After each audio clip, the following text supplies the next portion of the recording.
And welcome back to another episode of the Not Safe for Work MMA show on the LoudMouth MMA podcast network. I am your host, Kyle Steele. It's hard to get pumped up. There's no sound in the headphones. Oh, okay. Yeah, you can take them off. I like you're just going to keep them on just in case. You're like, you know what? I want to get the feeling. I feel naked without them. I feel naked without them. It's strange. We're free balling. This is like having sex without a condom. That's because my kids broke my iPad, which, okay. Yeah, this shit, first of all, I'm not trying to pull a dad here, but that shit ain't cheap. All right. No shit. I'm like, Fucking iPads. I'm not trying to be like hardcore dad, but that shit is not cheap. And they broke my iPad, and then they've tweaked with this thing, so now the headphone jack is all messed up. So I need to get. Listen, you got to put a door up here or something. You got to put something here to keep. I need to do something, man. A gate. I just need to put like a booby trap where anytime someone walks down the stairs, like Home Alone style, like a paint can swings down from the ceiling. Well, let's kill him. Let's maybe a little barbed wire. I mean, they didn't die in Home Alone. Have you seen? There's a really funny YouTube video where some guy goes through all of the Home Alone pranks, and shows what would happen to your body if they happened to you in real life. Yeah, it's like you die dead. almost immediately. They do the paint can on one, and the guy's entire skull cracks into oblivion. Yeah, it's funny you say that. I was watching, obviously Home Alone gets shown constantly, fucking for Christmas. Great movie. We're sort of on the hill of Christmas. Yeah. So they were showing it on the TV. And I think it was that scene with the paint cans. And I remember watching, I was thinking, if you fucking did that in real life, a fully fucking paint can that came down like that would crush your fucking face, would crush your nose right back into your goddamn they were showing skull. like when he grabs the door handle, right? And it's real like hot as fuck. Just melt your skin off. When he leaves his hand on there for X amount of time, too, right? That was kind of part of it. His hand kind of gets stuck or something. Right. And then he was showing, he's like, you would have burned your bone.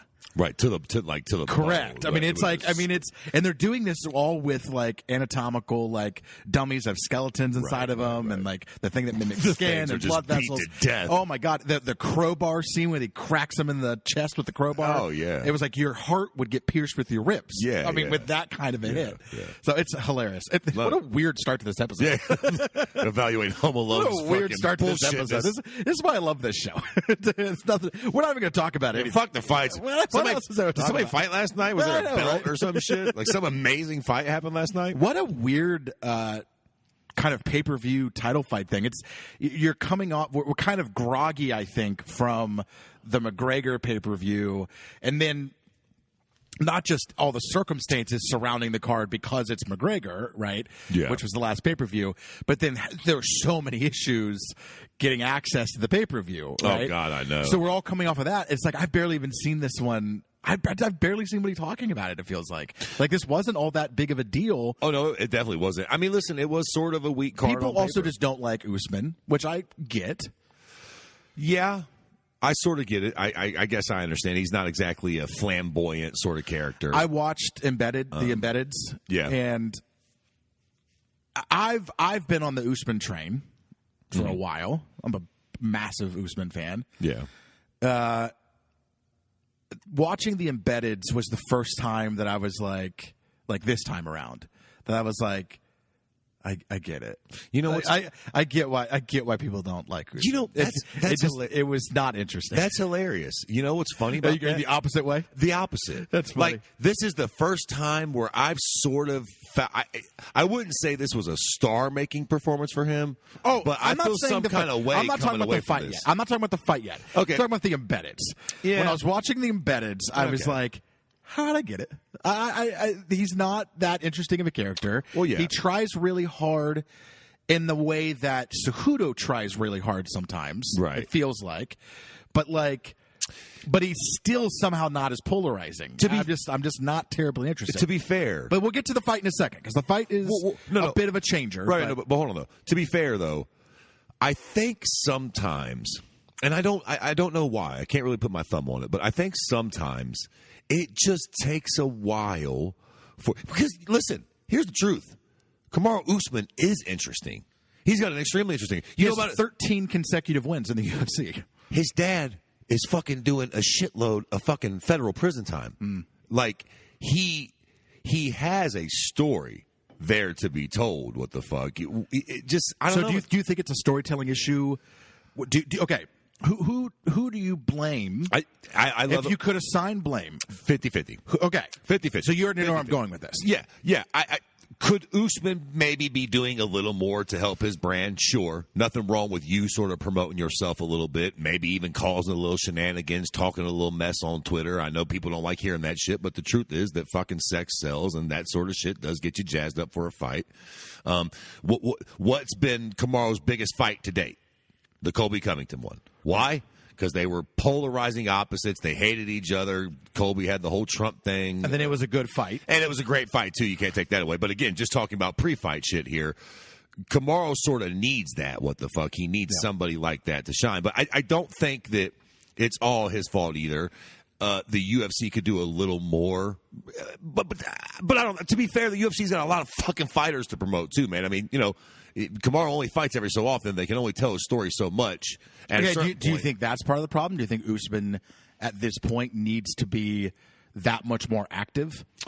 Well, maybe not even just fighting, but maybe more active in the media, in the spotlight, doing interviews and shit. If I even had a remote pool, you know, like within the UFC world, right? If I was a fighter and I was anywhere near like a status where I could set up my own conference, right? Where I could be like, hey, I'm going to be here at 8 p.m. on Saturday, the whatever. Everybody come out. I'm going to be answering fan questions, right? And I knew that people were going to show up. Right. It wasn't going to be like an empty thing where it's like, this is dumb, you know, like where a fighter that just has no pool is really going to be able to do much, right? But if I was like on Usman's level, that's the kind of shit I'd be doing at this point. I would be doing everything I could to try to just get more content out there. Right. But he's had he had the run-in at the airport, right? Yep. He has one of the most polarizing managers in sports. I mean, he's just like,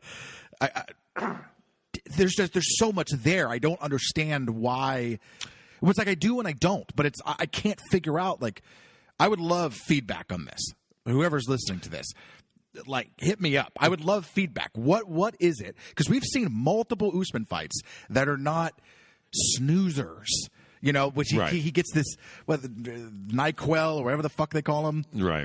Instead of the nightmare, it's the NyQuil, or I don't know. I don't remember what it is. Colby, but anyway, whatever Colby did, and I don't see that. There's been obviously fights where he's hardcore used his wrestling. Yeah. I think I saw a stat today that he's never been on his back. No, in the UFC. He's never been taken down, which is unreal. Yep. I mean, he's never been dropped either. He's in one of the toughest divisions. Never been. Did he get dropped in this?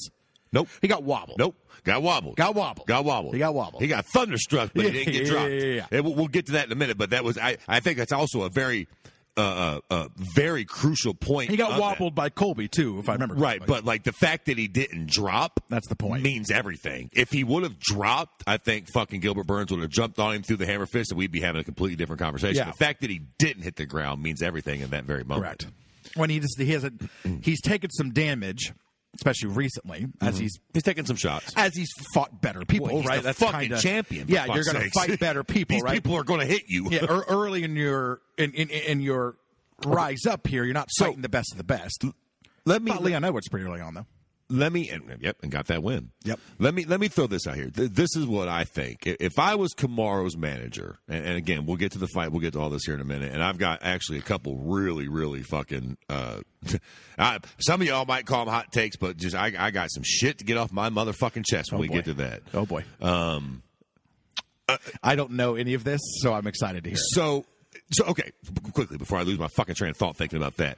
Two things. This is what I think we should do with Kamaru Usman. And you know what? Listen, I get it. Fucking white guy. I probably shouldn't touch this, but welcome to the It's Not Safe for Work MMA show. I'm going to go into it. No. Listen, this is what I think. I'm getting the bleep button right. If we go to the fucking, if you put this on leftist Twitter, I'm sure somebody will probably try to cancel me for something. But this is the truth. If I was his manager or the UFC in general, I think it'd be a good idea to get Kamaru on black platforms. Well, that's not bad. I think he should be going and doing The Breakfast Club with Charlemagne and those fucking characters. This isn't a bad thing. You're not saying a bad thing. Well, I just, people are like, don't involve race in it. But it's true. I think that making him more of a name in the black community, or at least fucking trying to, because they did that with Israel Adesanya. They tried. Listen, this is what Colby Covington did. It's just on the opposite side. Exactly. You're precisely right. Yeah. And I think it would be a good idea. So I think that would be good, sort of, especially coming off a big win like this, sort of sending him to those shows. A Joe Budden type podcast where a lot of those black folks aren't even really going to know who the fuck he is. But if you can sort of expose him and say, listen, you fucking ignorant shitbirds, you should know who this man is, and this is why. And you can, sell it as, like, this is the biggest, baddest dude that's ever walked into this fucking room. Well, right. Well, we've had all these rappers. We've had all this. This is the baddest motherfucker that's ever walked in. Well, and possibly en route to being one of the greatest fighters of all time. Correct. I mean, we're literally talking about him, the whole him beating Georgia streak. George did it as champion. Another discussion for another day. But he's en route. He's champion in one of the absolute toughest This divisions. is a guy that if he fights relatively consistently, fights some of the top names at 170, especially if he gets like a Beeb fight or something like that, right? This is a guy who in 3 years we could legitimately be saying, oh shit, this is the greatest fighter we've ever seen. Sure, I mean he could be 4 or 5 fights away from 4 or 5, especially if you get something. What I don't want to see next is a Jorge Masvidal fight. That's what I don't want to see next. Hold on. All right, go ahead. Sorry. Am I skipping ahead? Okay, so yes, so I think it's a great idea. It'd be a great idea to sort of get him on those platforms and try to expose him to people who should know who the fuck he is and should be a fan of his and might not be. And another thing I think this is fucking crucial. And again, whatever, right? I'm not fucking exactly illuminating the masses here with this. I'm sure everybody at this, I'm sure the UFC's team is probably working diligently on this. But UFC Africa needs to be a thing. If Francis Ngannou happens to knock Stipe out and get that goddamn belt, if they ain't got motherfucking Francis, Israel and Usman on a goddamn plane to Zimbabwe immediately, fucking promoting the shit out of them and building a card in that region for those guys too. I mean, look, people don't remember this, man. Anderson Silva I know you little young heathens that might be listening to this program, you like see Anderson Silva and you just see some old shitbird that lost every fight you've ever seen him fight. But a long, long time ago, Anderson Silva came to the UFC and went on a tear immediately. His first fight in the UFC, he destroyed Chris Liebman, who at the fucking time, everybody was like, oh, nobody knew who the fuck Anderson was. And he destroyed him. Then he destroyed Rich Franklin, which was absurd, because at the time, Rich was the fucking man. I'm saying all this to make the point that Anderson had destroyed Dan Henderson. I mean, he had amazing performances. All due respect to Usman, way more impressive performances against higher opposition. And he never really got the rub. You know when fucking Anderson Silva became a star? After he front kicked Vitor in Brazil. Because the fight was in Brazil. And ironically enough, for whatever reason, the magic happened after that. Yeah. After that, he became a massive star in Brazil, and then that translated worldwide. Get us a Rumble in the Jungle. Seriously. Right? With the 3 title fights on it. Yes. You know what I mean? And I mean, that would be amazing, but even if not, just take one of them there. Take Usman. Let Usman's next fight, or at least build him a big fight, and then put it in Africa. Again, just like you would send him to the Breakfast Club, there's media over there. Send him there. Send him to, where is he from, Nigeria or whatever? That's his origin. Yeah. Send him there. I get that a lot of people might be like, they might not be take too kindly and fuck him, but you got to start promoting that. Listen, I think here's what people need to remember about, especially like Africa, because Africa has a reputation for a lot of people of how they view Africa. Right. Africa has very wealthy areas, very wealthy cities. Sure. There's tons of money places. Absolutely. Even in Nigeria. Right. Where there is some of the worst places in the world. There's also some of the amazing best places. Yeah. Absolutely. So I think people get this view of Africa because of infomercials and churches and whatever else, right? They get this view. Africa is a gorgeous continent with amazing areas and, again, a lot of wealth and whatever else. So... And even in Nigeria, like you can have a fight card there theoretically. And listen, you want a hot take for all of me? Africa's the new Russia. These little fucking Russians with their weirdy beardies and their weird fucking names, they better watch out because Africans are about to start coming in and fucking taking everything they work for. If you ask me, I don't think it's a fucking coincidence that if Francis gets a win, we're going to have 3 African champions. Now, listen, again, I don't want to get too fucking in the weeds on this race shit, but you see what happened. You know who has the most fucking wins in college football history, like national fucking wins? Do you know much about football? You follow football and stuff? I mean, I do, but take a guess, wild guess, right? Ohio State, great team. That shows you. Alabama, guess, yeah. right? Yeah, no. You know who's got the most fucking wins? Yale. Do you know why? Huh. Because we didn't let black people play football for a real long fucking time. So they racked up like 32 wins playing against all those other hunkies. Daniel Tosh has a really funny joke where he talks about Babe Ruth, and he goes. If he was playing today, he'd be a shitbird. Yeah, he goes. He'd get dominated. Well, it's not even that. He was talking about Babe Ruth, and he was like something like, "Sure, we'll put an asterisk next to Barry Bonds' name.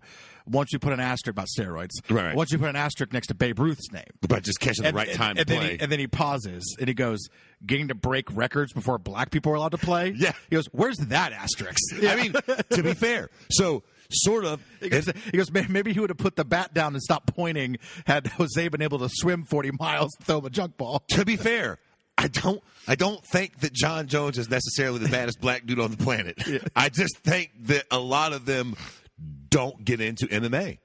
And on a more serious note, I do think that Africa's the next boom spot. I do think that, I mean, we've seen it with China, with Mexico. We've seen where these places have no sort of, MMA foundation, and then you put a couple gyms there. Look, the UFC is putting the biggest fucking performance institute they've ever made in China. You think they're doing that for no reason? Of course not. They've got plans to bolster their female divisions with those little broads. Well, and they're small, and they know they need talent for those for the both flyweight divisions, male and female. Those littler divisions can always use talent. I'm, again, not trying to fucking play race fucking shit here, but over in Asia, the motherfuckers tend to be a little smaller. You're going to find a lot of talent there. No doubt in my mind. Yao Ming coming in like, well, yeah, say it again. Yeah, 1 in 3 billion, for fuck's sakes. Right. Africa's the next hotbed, I think. I think if you put performance institutes over there in the right spots, you think you're going to get talent out of fucking China. I mean, there's I think it's called the I can't fucking talk. I always fuck up the words. Sangalisa wrestling or something like that. Mm-hmm. It's some fucking place in Africa where they wrestle. They don't necessarily punch in the face and shit, but it's a big deal. They fill these arenas. And it's sort of like old school Greco-Roman. Like they're just fucking wrestling in sand. And these motherfuckers, and I've seen these videos. I seen a video on Vice 10 years ago, and I thought then, if you taught that cocksucker how to throw a right hand and play the game of MMA, right. Good luck. Have fun with that, Colby Covington. Fucking that dude looks like he would be. Yeah, take him down. Teach him a few fucking arm bars and how to throw a jab. Holy shit. It was like Nagano when he beat Anthony Hamilton, right? The story behind it is that he learned how to do a key lock backstage. Yeah. And he was just so much bigger and stronger that he was able to just get it. Right. Honestly. That was literally it. Honestly, he was able to outpower so much that it just didn't matter. And again, I'm not trying to keep brushing the line with this race shit, but just keeping it a fucking buck here. I don't think it's a coincidence that if you look at the fucking the NBA and the NFL, they're predominantly black. I mean, what do you want from me? There's 2 white guys with this podcast. I'm not trying to shit on white people, but I think to say that black folks might be a little naturally more athletic, I don't make the fucking rules. You think I let all the black people in the NFL? It just so happened that once we made things fair, the NFL turned like 75% black, and the NBA, forget about it. And the white people that are there are from fucking Europe. Because they starve them to death, and they got to work like dogs to get anything. Find me a white boy in the NBA that's from fucking Ohio. It's like when people talk about how good Jerry West was, and it's like, yeah, Pistol Pete, my ass. Pistol Pete would have got his lunch took from LeBron James. You see LeBron James? Motherfucker 6'7" could jump over this house. It ain't even fair. You imagine, and people always say this, but real shit. Again, you imagine if fucking LeBron James decided to fight in fucking 6th grade instead of do basketball with his size, if he actually learned how to use his again, we'll get to the fight in just a moment, but Kamaru Usman's jab was incredible last night. Can you imagine LeBron James with a good stiff one jab would break my face? And I'm not exaggerating. I mean, the man's hand is, you think Brock Lesnar's big? LeBron James is way bigger than Brock Lesnar. Well, this goes back to the conversation we were talking about. We've talked about several times on the podcast, but this idea, if you could make the UFC more lucrative, you would start pulling over, and this isn't a black or white thing, but you would just start pulling over people who would be going into football or going into basketball. You see, I'm so glad you said that, because that leads me right into why we're going to Africa. Because everything ain't so lucrative over there, is it? The UFC is the motherfucking NBA in Africa. You show up and it's like, look here, can you kick some ass? You ain't got to throw a ball, no hoop. You think you can beat this motherfucker up? Oh, you live in that hut? Check this out. You see that BMW? Whip his ass and it's yours. Right.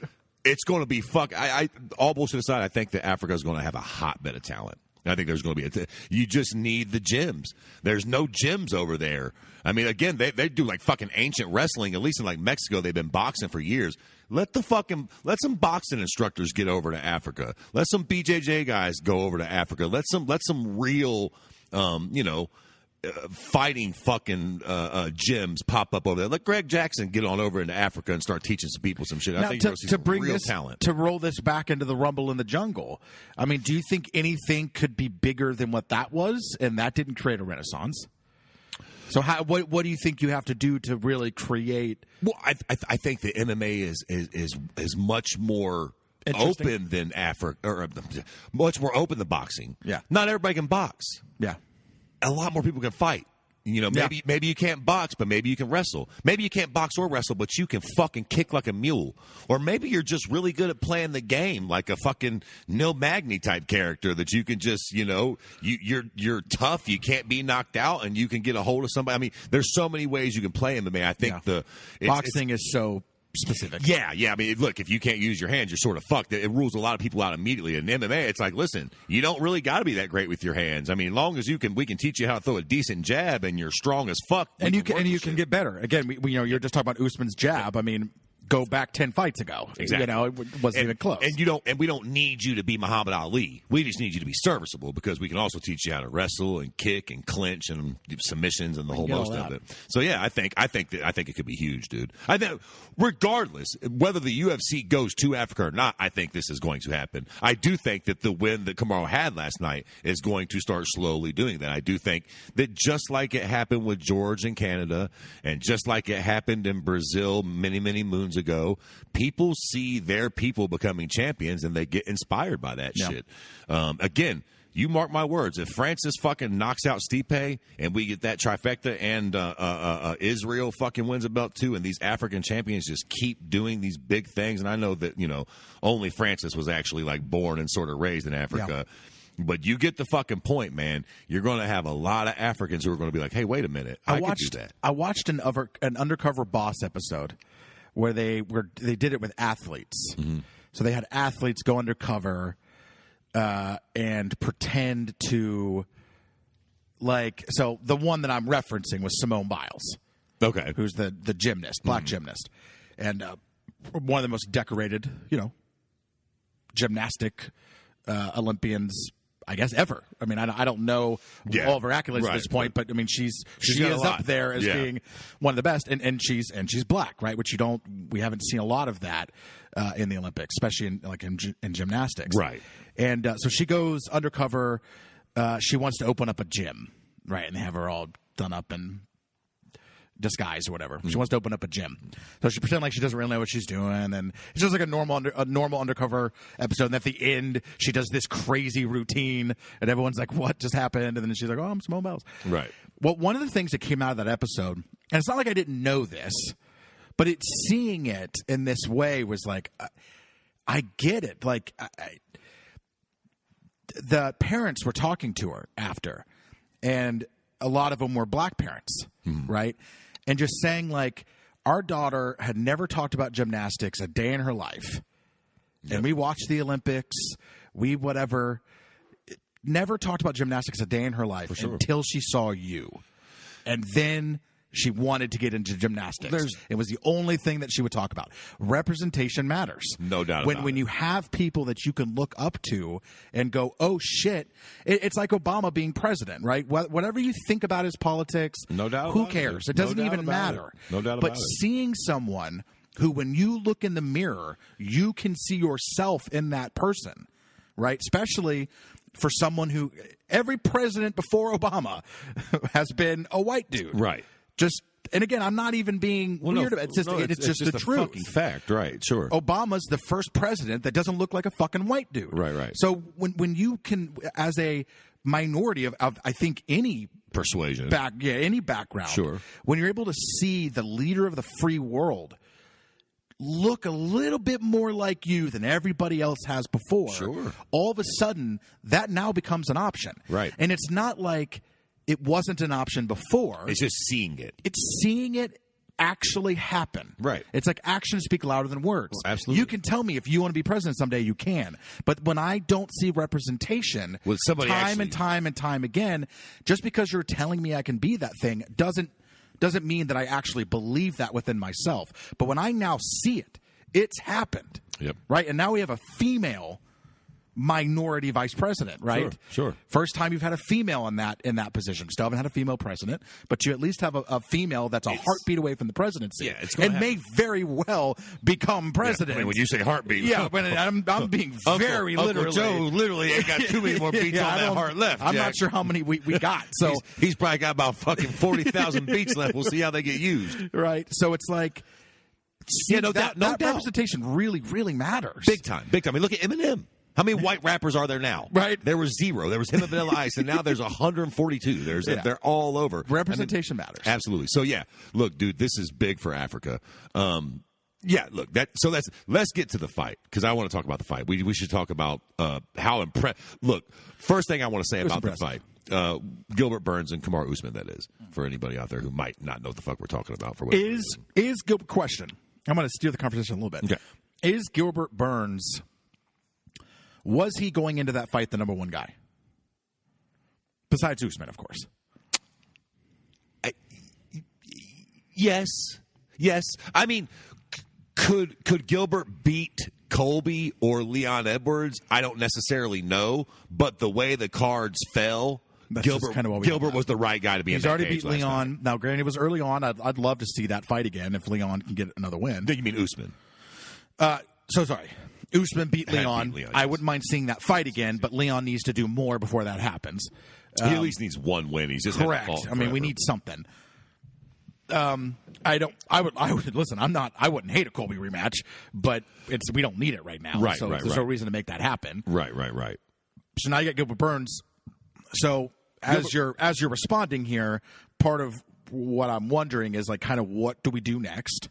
Okay. I don't want to see Masvidal. If you say that, I'm probably going to stand up and leave. Yeah. So, okay. All right. We're getting fucking. Here we go. You know what? Fuck it. All right. I don't care. We're getting to it. Are you going to do it? Yep, I'm doing it. God damn it, Fred. Listen, it drives me fucking Don't crazy. do this to me. I'm telling you. Don't do this to me. You know who's next for Usman? Don't do this to me. It's Habib. Okay. All right. What are we talking about? Okay. Why is nobody? Well, I do not. For the life of me, I can't get this. I do not understand why nobody. Look, Habib thinks he's too good for 55. And to be fucking fair, the cute cocksucker probably is. The cute cocksucker might be right. Yeah. He might be too good for 55. We're looking at 70. Do you think John was too good for 205? Of course, he was too good for 205 10 years ago. I mean, or realistically 3 years ago. I honestly think the last 3 fights that John took at 205, he shouldn't have took. That's why they were so close, and those guys were outmatched, and they were still too close. That's why you don't do that shit. I just don't, for the life of me, I don't understand why I don't see nobody that is crying for Usman versus Habib. I mean, Habib has been extremely dominant. He's been as dominant as you could possibly be in the greatest weight class the UFC has to offer. Why on earth should Conor McGregor and Israel Adesanya and John Jones and Tom and Dick and Harry, everybody else move up? And look, for the record, I'm not saying that Habib should have to move up, but why the fuck are we at least not having the discussion? I've not heard one person, everybody, we'll see him fight Masvidal. Well, I don't either. But who is there for him to fight at 170? Fucking Wonder Boy? Yeah. I mean, I guess to be fair, I think, again, I'm not getting off this fucking Habib thing, but just for a quick moment, if Habib's not on the table, I guess Masvidal is the best option. I mean, Colby would probably be a better fight, but Masvidal would sell it more. It'd be a little more sexy. Neither one of those fights really interest me. None of the people, I guess Colby would be sort of interesting as a rematch, I guess, to be fair. But again, who's heard anything from Colby? Fucking Trump lost the race. It's enough with Colby. I'm not clamoring for that fight either. You know what fight I would be clamoring for? Fucking Usman Habib. There you go. Let's find out exactly. Habib, you fucking think nobody's on your level? You want to be tested? You want that 30-0 to really mean something? Shut the fuck up about George St. Pierre. George fucking who? I'm so fucking tired of hearing about George St. Pierre. All due respect, George can fuck off to Montreal, man. He left. It's over. He fucking quit. He retired. Fair enough. His legacy is what it is. But right now, Kamaru Usman is the man at welterweight. And he's fucking finishing people. He's doing it in impressive fashion. It's almost disrespectful that nobody mentions, like, Habib. Habib ain't got no way to fight. Bull fucking shit. There's somebody right there. And I tell you what, for what it's worth, for what my opinion is, I don't think Habib wants that smoke at all. I don't think Habib would do anything with Kamaru Usman. I just don't think he's big enough. What, he going to outbox him? He gonna pull that little horse shit fucking that he pulled on fucking Conor, coming out throwing those weirdy beardy flying knees? I don't think so. That fucking stiff jab last night would be all over Habib, and I don't think there'd be nothing he could fucking do about it. So, I don't know. I just immediately after the fight, and I've been sort of calling this for a while, that I don't know why we don't just ask, why are we not asking Habib to move up? I mean, okay, so he's dominated everybody at 55. Even my fucking precious Conor. It is what it is. What are you going to do? He dominated the division. What happens to every other motherfucking fighter who finds themselves in that position? We, the public, say, okay, then move up. Hell, we didn't have to ask Israel. He was just like, yo, I'm out of here. Like, I done whooped on all these chumps. There's really no sexy name for me. I'll go up and fight Jan at 205 because that's a challenge. I mean, at a certain point, we got to start asking, where's Habib's kahunas? Why? And okay, all joking aside. Does Usman need to start calling him out? Well, why is Habib not even mentioning it? I know, but should Usman be putting on the pressure? Maybe. Do you consider that is if Usman's looking for a sexy fight? Yeah, that's about as mega. That's about as mega of a fight as he's gonna get. I almost tweeted it last night, like, Usman, call out Habib. Dude, seriously, that's the fight. I mean, because, like, really, I don't remember. What did he do on the mic after? I don't even remember. He fucking, it wasn't great. It was a little cringe. He called out Masvidal, basically. Yeah. He said that Masvidal. I remember that, shit. But it was just like, which is why I was like, please, for the love of God, I don't want to see that. Yeah, it was sort of boring. I don't even think that's that big of a fight.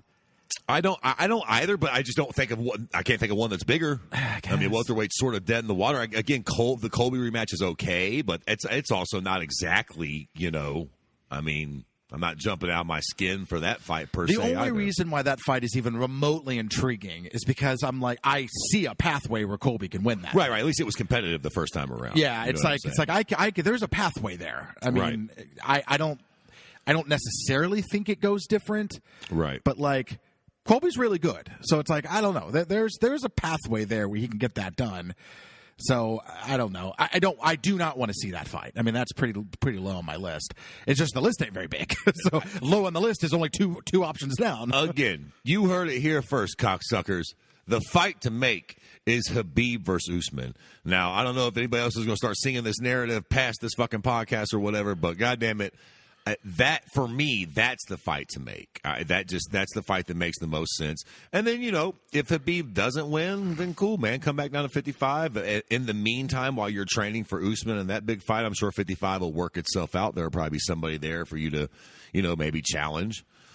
I don't know. I don't understand why Habib never mentions it either. I mean, like, not even once as an option. For me, there's no reason for him to. He's at 55. He's incredibly dominant. He's retired. I mean, technically. Listen. So it's like he fucking to me barely makes 55. It's on to me. He almost died trying to make 55 one time, literally. To me, I think it's completely on Usman to start calling for that and at least get Habib to respond. Get Habib to say, no, I don't want to. Or get Habib to start talking shit about it, or whatever it is. Yeah, well, I mean, I guess the onus is on him to get that done. Yeah, I guess so. But for me, the onus for legacy is on Habib. Then stay gone, Habib. Usman's fighting. He wants more fights. He's going to fight for the next 3 or 4 years and build his he's going to build a legacy, hopefully, if he keeps winning, that will rival GSP's. If Dustin Poirier goes on a run, you'll get overlooked. Yeah. God forbid somebody comes that you. If Dubronx happens to go on a run, you'll get overlooked because you just didn't get to beat him. You just that's the only fight at 50. If Habib fights again, for me there are 3 options, and I understand there's a 4th option, but y'all can fuck off. There's 3 options. Fights Conor again just because. I think it's dumb, but whatever. Yeah, I mean, listen. He fights Conor again just because. Okay. That's option number. Well, this is in no particular order, but that's one option. Right. Second option is you fight Charles Oliveira because it's the only guy you haven't beat at that point. You know, if I'm looking down that list, it's the only guy worth anything that you haven't beat, and Charles Oliveira can win that shit. So I'm interested in seeing that fight. As far as far what is it you say? As for what do you say? What's your phrase? I don't know. What do you mean? As far as it goes. As far as it goes. For all of me. For all of me. There it is. Yeah. For all of me. That's a fight I would be very interested to see. Right. Or you move up and you fight Usman. Those are the only 3 options for me. The 4th option, which other people are saying, and I have no earthly idea why, is GSP, and everybody can fuck off with that. Yeah, no, I agree. I from the jump street, from the first time that fight was floated, I just don't get it. I mean, I get it in the sense that, like, George is a legend and shit, but I'm so tired of these fights, man. Like, we probably won't really get around to talking too much about it, but last week, Alistair Overeem fought Volkov and got the shit beat out of him. I'm just sort of so over seeing these guys. Diego Sanchez, I guess it's cool that he's fighting fucking Donald Cerrone, but at a certain point, it's just enough with seeing these guys fucking fight. There's no sense in it. What are you going to do? Agreed. So, but to go back to the earlier point, for me, the onus is on Usman to make this happen. I think he's the person that has, I think, more power in the situation, because there's no reason for Habib to say anything. So he almost needs to be pushed into saying something. Right, yeah, true. But I guess for me, it's like it means more for Habib. Like, a win over Usman for Habib at this career does it. If Habib moves up and beats Usman, that's it, right? Like, that's it. He is the GOAT. I mean, you can almost, if that motherfucker moves up and beats Usman, if he moved up and finished Usman, you could start putting him in the John Jones conversation. Now, what about Usman now? What does he gain from a win over Habib? Not much. I mean, so about not exactly the same thing. He'd get a shit ton of eyeballs. I know that much. Right. Well, I was going to say, not exactly the same thing that Stipe will get if he beats John Jones, but something similar. Right. Something similar. I mean, you're beating a guy from a lower weight division, but you're also beating, like, Superman. I mean, Habib's never lost. He lost 1 round to Conor, and that was fucking remotely debatable coming from a Conor fan. It's not like Conor dominating that round. He just sort of edged him out. Habib's never really been hurt. Michael Johnson landed a glancing blow one time, and we hang on to it like fucking because he didn't. Michael Johnson wobbled him. No, he didn't. Last night, Gilbert Burns wobbled fucking Kamaru Usman. What Gilbert did to Kamaru last night, nobody has ever done that to Habib. And I don't fuck with Habib like that. I'm Team Conor, but I mean that's just the truth of it all. He's never been wobbled in a fight. He's never really lost a round. And you know who else has never really been wobbled in a fight? Well, until last night. Kamaru.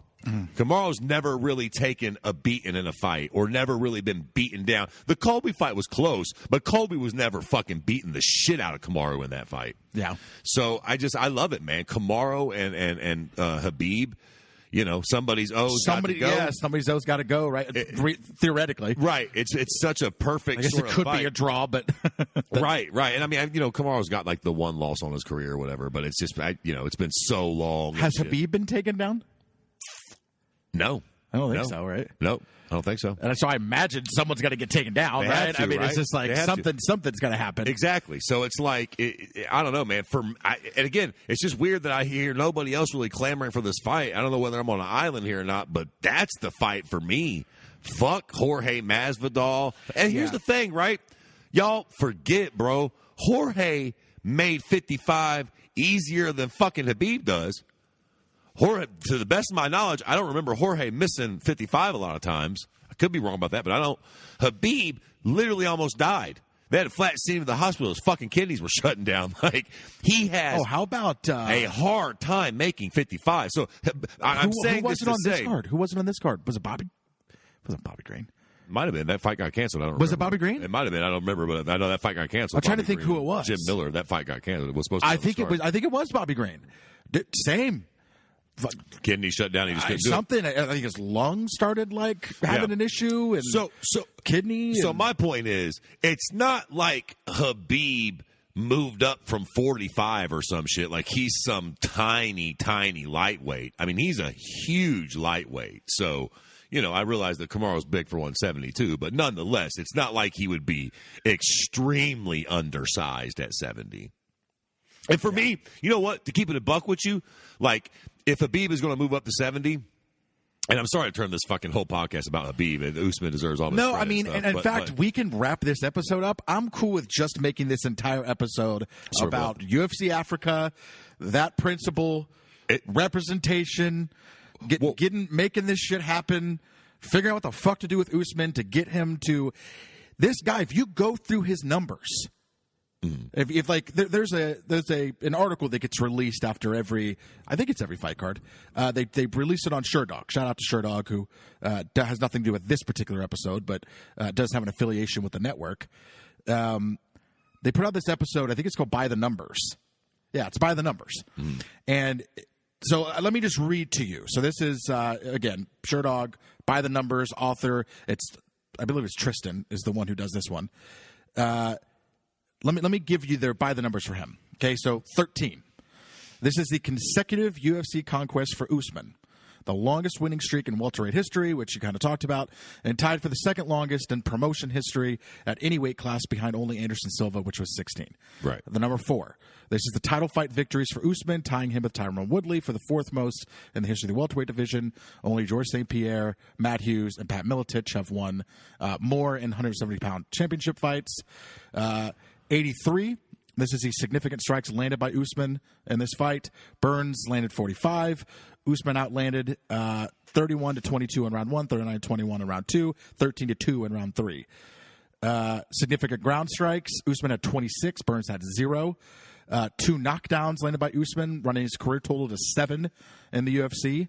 Yep. 0 takedown landed in 3 attempts by Burns. Usman has yet to spend any time on his back during his 13 octagon appearances. He's building up to be an incredibly dominant champion. Yeah. I don't know how old he is. Yeah, I don't either off the top of my head. Could have said something a little blue there, but I chose not to. Late 20s, early 30s, I would imagine, right? He can't be. He's not too young, but he's not too fucking old either.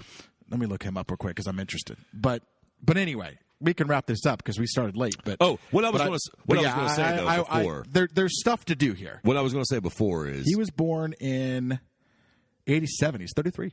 Oh, okay. There you go. Yeah, 33. Perfect. What I was going to say before is, though, just as far as Habib goes, I'm at the point now with Habib how I sort of was with John Jones. Bro, for me, I can sit here. Everybody in the top 5 at 170, I would love to see Habib fight. If we're keeping it a bean. It's just like John Jones, right? Before it was like, who would you like to see John Jones fight at light heavyweight? Fucking nobody. Who? Anthony Smith again? Fucking Shogun? Like, what the fuck are we talking about, right? But if you move to heavyweight, who would you like to see John fight there? Shit. Anybody. Derek Lewis, Stipe, Volkov. I'd even watch him fight Overeem. All those fights are interesting. Right. The same thing with Habib. Who do you want to see Habib fight at 55? Dustin Poirier again? Justin Gaethje again? No, of course not. You go to 170, shit. Leon Edwards, fucking Colby Covington. I'll take them all, yeah. I'd watch him fight Tyron Woodley at this fucking point. Right. Because, I mean, who knows? Like, it's so. I'm with you. It's like, again, not to make the shift. I hate to punish people for being dominant, which is kind of what happens with DJ. It happened with. It's what we do. John Jones happened with Habib. It's like, on some level, you're kind of getting punished for being so dominant. But it's like, dude, this is, if you want to stay at the top of the sport, you want to stay on the top of people's brains, this is what you got to do. And here's the 2 outcomes, right? You either do what Amanda Nunes did and what Conor McGregor did, and you move up and you fucking create history, or You do what Max Holloway did. You move up, you get the shit kicked out of you, you say, frig off, I tried my best, you go back down to the fucking weight class below you, and you're still the fucking king. And he still beat fucking Volkanovski for all of me, so you all suck my ass. He's still the champ for all my fucking business. Who's he fucking fighting next? I don't remember. He's got a big fight coming up against somebody. Yeah. Not Volk, but somebody at the top of the fucking division there at 45. I don't remember. I don't either. But, if he loses that fight officially, then I'll fuck him. For all me, he's the uncrowned champion. Fuck Volkanovski. Okay, let's wrap it up there. Good show. Yeah, this was great. This was We great. did not I needed to get. I'm so glad you called me and we got to get this one in because the Habib Usman shit. I don't see one cocksucker. Everybody's going, well, do you really want to see him fight Masvidal? Should he fight Colby? Fuck all those clowns. Yeah. He should be fighting fucking goddamn Habib, the other super dominant guy around that fucking weight, that has nobody else to tango with. What the fuck are we talking about? Yeah. Line them up for fuck's sakes. I think this was a good card. We didn't talk about anything else. There were a couple of cool things. We got an anaconda choke, which we don't even need to get into. Yeah, we had some cool stuff happen on the card. What was his name? Hernandez? Some good storylines. Anthony Hernandez? Yeah, just shout out to him With the for guillotine? submitting the fucking 5-time Brazilian Jiu-Jitsu. It just goes to show there are you some cool things on this card. this is not, this is not kickboxing. This is not boxing. This is not jiu-jitsu. This is MMA, baby. And even though your fucking jiu-jitsu game is nasty, if somebody fucking socks you in your jaw real hard, that fucking still get triple black belt goes right to a white belt real fast, Jack. So there are some cool things happening on this card. Please check out the recap that's on our channel. Absolutely. It's a fantastic show. That one is on the Sherdog Radio Network as well. So please check that out. It'll be on the channel because we didn't talk about anything else. The only thing we talked about for 45 minutes. And they'll do it way more justice. Exactly. They'll do way better justice anyway. So just go listen to that show, please. Right. They'll break down all the out. fights properly. Fred, sir, Mr. Kyle, as always. thank you so much, man. Yes, I'll sir. see you next week. Whoop, whoop.